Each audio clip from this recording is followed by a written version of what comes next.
BBA, BCA, BCom computer కోర్సులో 100% placement లభించే ఏకైక డిగ్రీ కాలేజ్ కూకట్పల్లిలోని i3 డిగ్రీ కాలేజ్ 8367215215. నమస్తే రమగారు. నమస్తే జయ. రమగారు, మీరు రకరకాల కథల్లో భాగంగా ఇతర దేశాల కథలు కూడా చెప్తారు. అవి అంటే మనవి చెప్పుకోవచ్చు అనుకోవచ్చు, కానీ అవి విన్నప్పుడు అండి వాళ్ళ సంస్కృతి సాంప్రదాయాలు, ఓ వాళ్ళు ఇట్లా చేసేవారా, అప్పుడు ఇలా ఉండేదా అనేది కూడా అర్థమవుతుంది. పిల్లలకి చాలా బాగుంటుంది రమ్మగారు. చైనాలో ఇలా ఉంటారు, వాళ్ళ పద్ధతులు ఇవి, జపాన్ లో కూడా అది అలా చెప్తాను బాగుంటుంది. సో అలాంటి కథ ఏదైనా ఉంటే చెప్పండి. జపాన్ జానపద కథ చెప్తాం. ఓకే. పూర్వం అట ఒక ముసలి మామగారు వాడి మనవడు ఉండేవాళ్ళట. అమ్మ నాన్న లేరు పిల్లడికి. ఒక 7 ఏళ్ళు అలా ఉంటాయి, 8 ఏళ్ళు. వాళ్ళు వెళ్ళేది పక్కన ఒక పెద్ద కొండ ఉండేది. వీడు రోజు ఆ కొండ మీదకి షికారు వెళ్ళేవాడు. పిల్లాడి పైకి నడుచుకుంటూ పోయేవాడు, వచ్చేవాడు. ఈ వెళ్తూ వస్తూ ఉంటే వాడికి ఒక గుహ కనపడేది. ఆ గుహకి బ్రహ్మాండమైన రాతి పలక ఒకటి అడ్డం పెట్టి ఉండేది. చూసేవాడు, వచ్చేవాడు.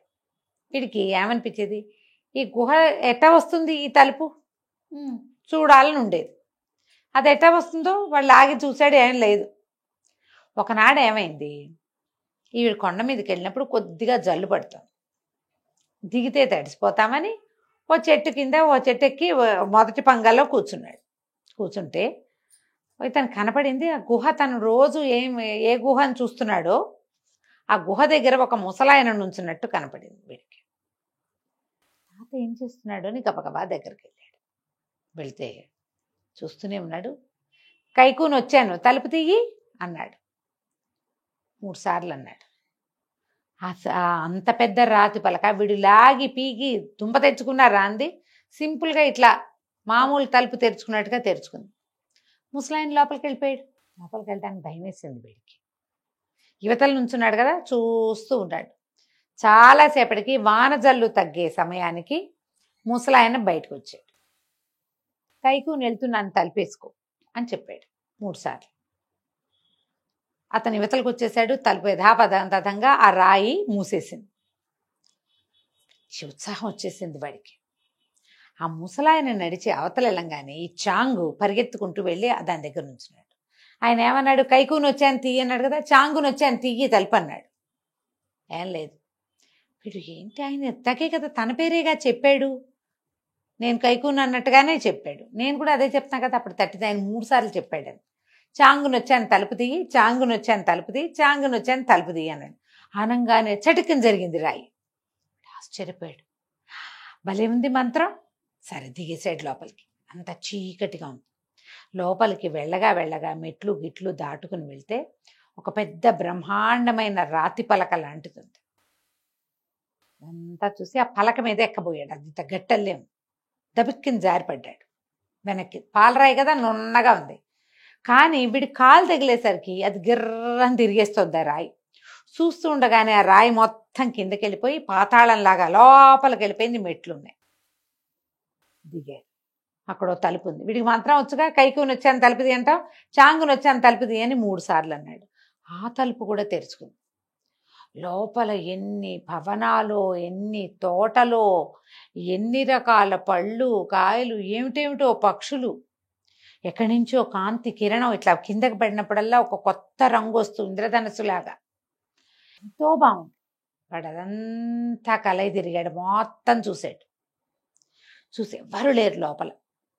దాని అందం పట్టలేకుండా ఉంది.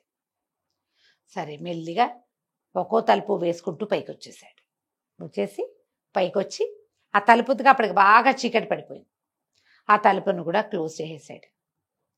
ఇంటికి నడుచుకుంటూ వచ్చాడు. గాల్లో తేలిపోతున్నట్టుంది వాడికి సంతోషానికి. ఎన్నాళ్ల నుంచో ఆ రాతి పలకను చూస్తున్నాడు వాడు. దాన్ని తీసే మార్గం తెలిసిపోయింది. ఈ యొక్క నాయనమ్మకి కథలుగా వర్ణించి చెప్పాడు. ఆ నాయనమ్మ ఒరే అట్టటి వింతలు విడ్డూరాలు ఏనాడు చూడలేదురా, నాకు కూడా చూడాలంది, నన్ను తీసుకెళ్ళరా అని అడగటం మొదలుపెట్టి. ఆ వారం వినది. వచ్చే వారం తీసుకెళ్తానన్నాడు. వచ్చే వారం మధ్యాహ్నం అయ్యాక నాయనమ్మని వ్యాహ్యాళ్ళకి బయలుదేరితీశాడు. ఎవ్వరూ లేరు తలుపు దగ్గర. వీడికి మంత్రాలు వచ్చు కదా, ఏముంది ఇదే, నేను చాంగుని వచ్చాను తలుపు తీయి అంటాం. వెళ్ళక్కడి నుంచున్నాడు. మళ్ళీ మంత్రం చదివాడు. తలుపులు తెరుచుకున్నాయి. కిందకెళ్ళాడు. ఆ రాతి పలక తెరిచాడు. నాయనమ్మని వెంబడి పెట్టు తీసుకుపోయాడు లోపలికి. అన్నీ చూసింది కళ్ళారా నాయనమ్మ. ఎంత సంతోషించిందో. కేరింతలు కొట్టారు నాయనమ్మ మనవడు ఇద్దరు కలిసి. పైకి వచ్చేసారు.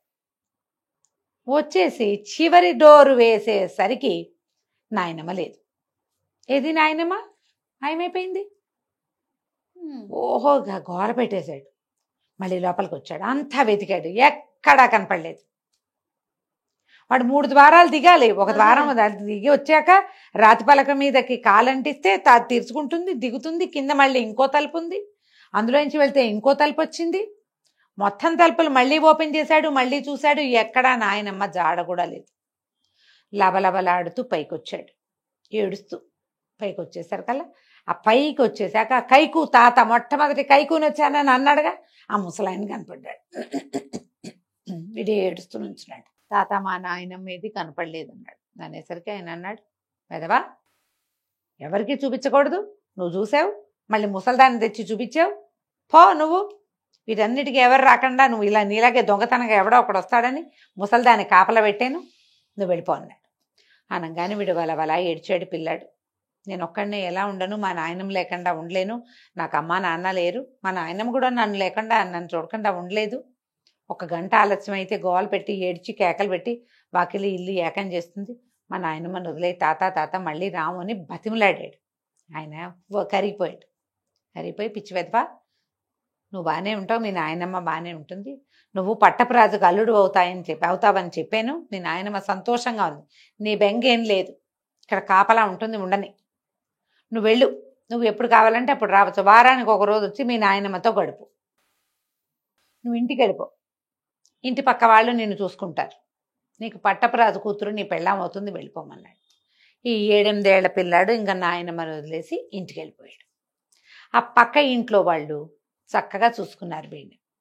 వాడికి పనులొచ్చు, కొంత పని పాట వచ్చు, ఆ ఊళ్ళలో చేసే వ్యవహారాలు ఉంటాయి కదా, మన ఏమిటి పట్టు పురుగుల్ని వాటిని చేయటం అవి ఏమిటో చేసేవాళ్ళు, అవన్నీ చేసేవాడు. అయితే ఈ పక్కింటి వాళ్ళు ఆ రోజు అడవికి వెళ్తే వాళ్ళకు ఒక శిశువు దొరికింది, ఆడపిల్ల. అడవిలో దొరికింది చక్కటి పిల్ల, చంటి పిల్ల. ఆ పిల్లని తెచ్చుకుని పెంచుకున్నారు. దానికి 12 ఏళ్ళు వచ్చాక ఈ చాంగ్కి అప్పటికి 20 ఏళ్ళో ఉంటాయి, 21. చాంగ్కిచ్చి పెళ్లి చేశారు. మరి వాడిని వాళ్ళే చూసుకుంటున్నారు కదా ఇన్నాళ్ళు. ఆ పిల్ల కూడా ఆ పక్కింట్లోనే పెరిగింది, పెళ్ళైపోయింది. ఈ అబ్బాయి తనకి పట్టపురాజు మావగారు వస్తారన్న మాట మర్చిపోయాడు, అది గుర్తులేదు అసలు. కానీ వారం వారం వెళ్ళి నాయనమ్మని చూసి వచ్చేవాడు. ఆవిడ సంతోషంగా ఉండేది. కిందకి వెళ్తే అన్ని పళ్ళు గిళ్ళు మంచి కోసుకొని తినేవాడు, నాయనమ్మతో స్పెండ్ చేసేవాడు, ఒక పూటంతా వచ్చేసేవాడు. ఆ రహస్యాన్ని ఊళ్ళో ఎవరికి వాడు ఏనాడు చెప్పల.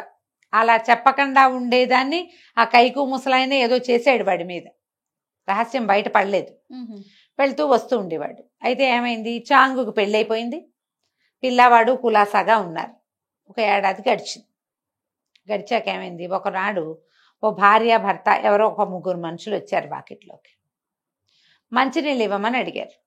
చాంగు వాకిట్లో కూర్చుని, లోపలికి వెళ్ళండి మా ఆవిడుంది మంచినీళ్ళు ఇస్తుంది అన్నాడు. వాళ్ళు లోపలికి వెళ్ళారు. ఒక ఆవిడ ఇట లోపలికి వెళ్ళి కూర్చుని, 2 ఆడవాళ్ళు ఒక మగాయన అనమాట, ఆ చాప మీద కూర్చున్నారు. ఈ చాంగు భార్య ఏం చేసింది, మంచినీళ్ళు పుచ్చుకొచ్చింది కూజాతోటి. పుచ్చుకొచ్చేసరికి అలా కింద కూర్చుని ఆవిడ ఒక బుదుటి లేచి, మా అమ్మాయి మా తల్లే దొరికేవా అని కావలిచ్చుకుంది. 2వ మనిషి ఏమో కేకలు పెట్టింది, బాబు బాబు రండి, మీరు అమ్మగారు ఏదో గొడవ చేస్తున్నారని కేకలు పెడితే వాళ్ళు బయట కూర్చున్న మొగాయన ఈ చాంగు ఇద్దరు గబగబా లోపలికి వెళ్ళారు. ఆ మగ మనిషి లోపలికి వచ్చిన ఆయన ఈ పిల్లని ఆవిడ కావటేసుకుని ఉంది ఆ చాంగు భార్యని. అమ్మో ఇదేమిటి మంచిన్నారే అని ఆయన కూడా అంటున్నాడు. చాంగుకి అర్థం కాలేదు, ఏంటండి ఎవరండి ఏంటండి హడావిడి అంటే, బాబు మా పిల్ల 12-13 సంవత్సరాల క్రితం తప్పిపోయింది, చంటి పిల్లగా ఉన్నప్పుడు అడవిలో పడిపోయింది ఎక్కడో. మేము అప్పటి నుంచి మారు వేషాల్లో వెతుక్కుంటూనే ఉన్నాం మా పిల్లని. ఇగో ఈ పిల్ల చూడ, రాణి వచ్చినావిడే ఈ పిల్ల దగ్గరగా ఒకే పోలికలో ఉన్నారు. వాళ్ళు వచ్చింది ఎవరు, రాజు రాణి. ఆవిడేమో ఆ పిల్లని ఎత్తుకున్న దాది గుర్తుపట్ల, తల్లి మాత్రం గుర్తుపట్టేసింది పిల్లని. కేకలు పెట్టారు చుట్టుపక్కల. అక్కడి నుంచి ఆ ఊరిని కాపలా కాసే వాళ్ళు ఉంటారు కదా, అంటే గ్రామాధికారులు వాళ్ళందరూ పరిగెత్తుకొచ్చారు. మారువేషంలో ఉన్న రాజుని రాణిని అందరూ గుర్తుపట్టారు. ఈ చాంగు భార్యగా ఉన్న ఆ 12-13 సంవత్సరాల చంటిబిడ్డ వీళ్ళకి దొరికింది కదా పక్కింటి వాళ్ళకి, అది రాజుగారి కూతురు ఆ పాప. ఓహో.